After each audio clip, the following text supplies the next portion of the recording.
Olá, pessoal. Hoje é o nosso primeiro vídeo de 2025 e já aproveito para desejar a vocês aí um excelente ano, um ano com paz, com muita alegria, muita harmonia. E no vídeo de hoje eu quero falar para vocês como representar campos magnéticos utilizando o software Maxima, tá? Eu vou começar aqui com o campo magnético sendo descrito em forma de lista, tá? Nesse caso aí são as componentes x e y do campo. Vou colocar aqui uma região definida aqui por x mínimo, x máximo, tá? De 0 a 10. E vou colocar um dx aqui igual a 2, que vai ser a distância entre os pontos nos quais eu vou começar a desenhar os vetores, tá? Aí eu vou ter, nesse caso, é uma representação estática, tá? Então eu posso colocar draw 2D.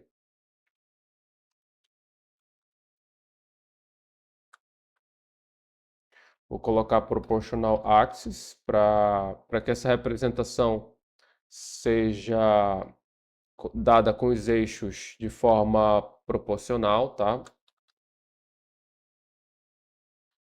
Colocar x mínimo, x máximo, y range também, nesse caso aqui de x mínimo a x máximo, tá?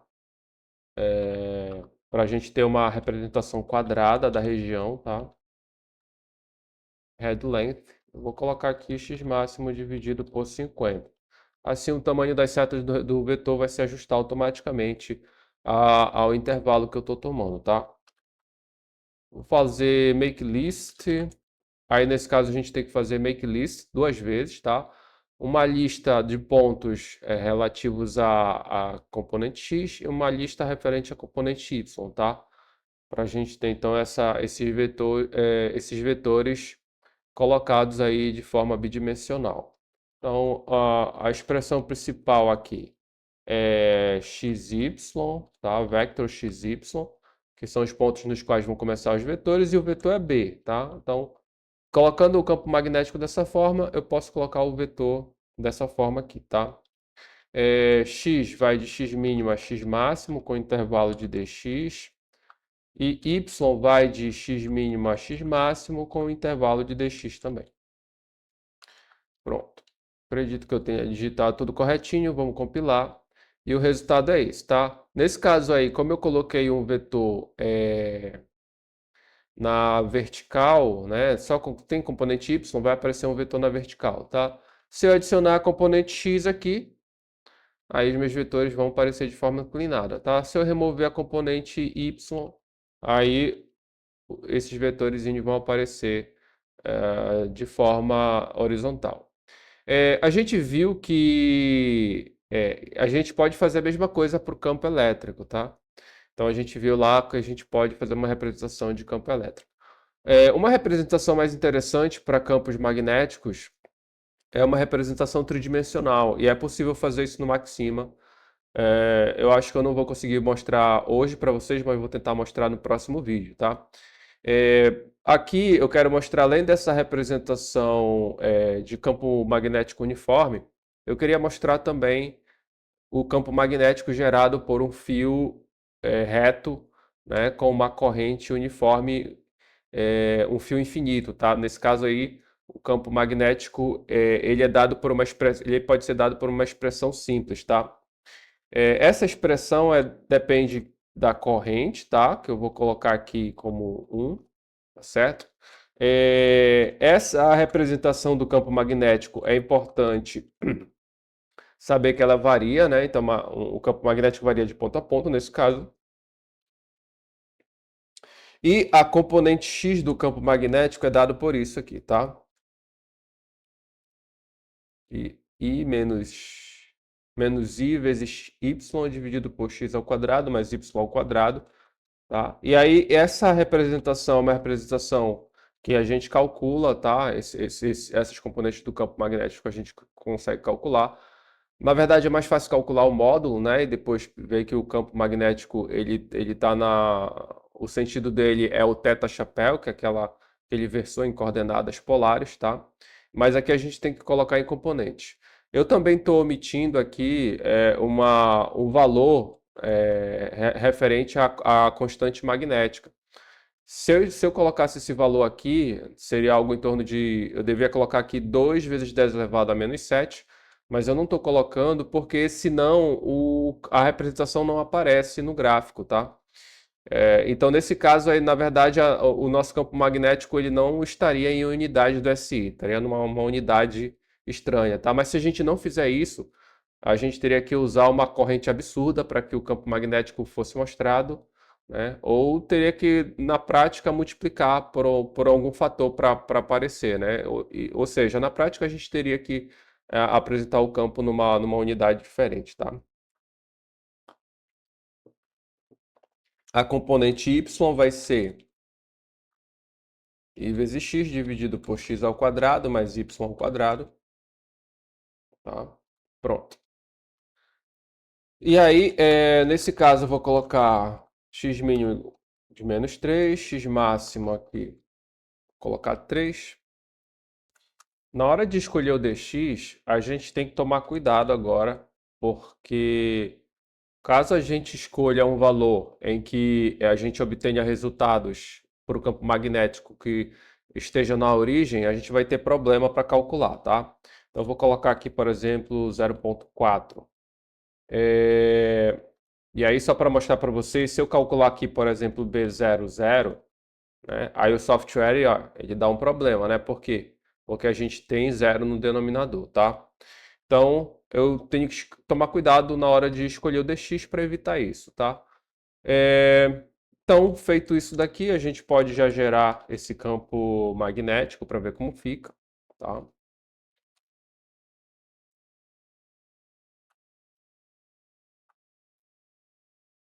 Aqui eu acredito que eu posso, em vez de gerar tudo de novo, eu posso colar, copiar aqui e colar. Tá? E só que tem que tomar cuidado aqui, que nesse caso aqui, o primeiro caso, o campo magnético é constante, e agora ele vai ter essa dependência em xy, que eu tenho que adicionar, tá? Xy, pronto. E tenho que adicionar aqui, encerrar aqui o parênteses, pronto. Então, feito isso, tá aí o nosso campo magnético, né? E aí a gente vê que, infelizmente, tem alguns vetores aqui que são muito grandes e acabam fazendo com que o gráfico não fique tão bacana, né? Existe uma forma de a gente resolver esse problema, né? Que é o que a gente fez, inclusive, algo parecido lá no utilizando o campo elétrico, que é utilizando o for, tá certo? Se a gente utiliza o for, a gente pode colocar um if dentro dele para excluir campos magnéticos muito próximos da origem, ou aqueles campos magnéticos campos magnéticos que sejam muito grandes, tá? Então existem essas duas formas. Lá no caso do campo elétrico, eu selecionei um raio ali ao redor, quando a gente falou de campo elétrico de uma partícula, eu selecionei um raio dentro do qual não teria campo elétrico, né? Aí a gente excluiu essas representações, esses vetores muito grandes, tá? Aqui eu vou fazer uma coisa um pouquinho diferente, mas que também funciona, e aí é uma alternativa caso vocês queiram aplicar isso, tá? Aqui então eu vou criar uma lista, tá? É, Vazia. Essa lista ela vai ser utilizada para acumular esses vetores. Vou repetir o x mínimo e o x máximo, só para deixar claro que agora eu posso escolher o valor do dx, não me preocupando se vai pegar esses pontos da origem ou não, tá? Já que eu vou colocar esse if. Então, x vai de x mínimo até x máximo, com o passo dx. Eu vou ter um for também para o y, tá?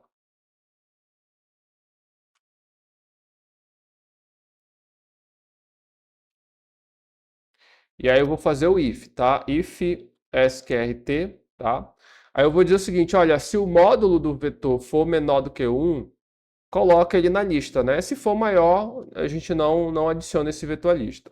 Para calcular o módulo desse vetor, lembrando que agora a gente tem uma representação do vetor em termos de lista, né? Eu posso fazer isso aqui, tá? Basicamente a raiz quadrada do produto escalar do vetor por ele mesmo, tá? Então a gente viu lá no vídeo de listas, tá? Que se a gente colocar esse ponto aqui, né, a gente está fazendo o produto escalar entre dois vetores ou duas listas, tá? Nesse caso aí, esse ponto é o ponto que a gente utiliza no texto mesmo, não é asterístico, tá? E vou colocar aqui lista, tá? And cons vector xy.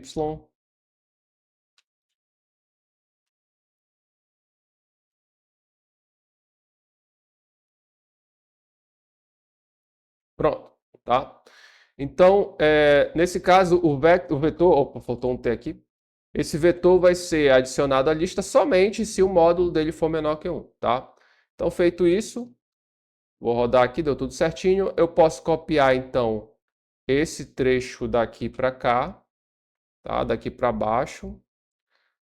E aí, só mudar os pontos adequados, tá? Os pontos certos. Por exemplo, aqui nesse caso, o make list, que não vai ser mais necessário, tá? A minha lista já foi gerada, tá? A lista de vetores. Então, é só colocar aqui lista, tá? Feito isso, tá aqui, né? Então, olha que legal. Eu excluí automaticamente os vetores grandes, né? Mesmo que agora eu pegue esses pontos aí que cheguem na origem, né? Eu não vou ter esse problema, tá? Uma outra coisa que pode ser interessante de fazer talvez a gente percebe que parece que está assimétrico aqui, parece que os vetores aqui não estão sendo mostrados. Na verdade, esses vetores estão mostrados, eles estão calculados, tá? Só que eles não aparecem aqui, por quê? Porque eles ficariam, como eles estão virados para cá, eles ficariam fora do gráfico. Então, uma forma de fazer isso, né, mantendo o x mínimo e o x máximo, é mudando o x mínimo e o x máximo, tá? Eu vou diminuir um pouquinho o x mínimo, né? Diminuir, na verdade, eu vou aumentá-lo, mas ele vai ficar mais negativo, né? Nesse sentido, que diminuir. E o x máximo vai ficar um pouquinho maior, tá? Então, assim, eu pego uma abrangência, né, no gráfico, além dos pontos que eu calculei os vetores. E aí, olha só, né? Aí dá para perceber que os vetores estão aparecendo aqui agora, né? Não estão aparecendo inteiros ainda, tá certo? Mas se eu mudar o dx ou se eu aumentar aqui, talvez eu consiga mostrá-los por inteiro, né? Pronto, agora sim, tá? Bem legal essa representação. Uma outra coisa que seria interessante fazer, né, é lembrar que o fio, nesse caso, ele está passando aqui na origem, né? Está perpendicular à nossa tela aqui no caso, ao nosso gráfico. Então eu posso colocar um ponto aí para representar isso, tá? Então point type 7. Vou colocar com a cor vermelha.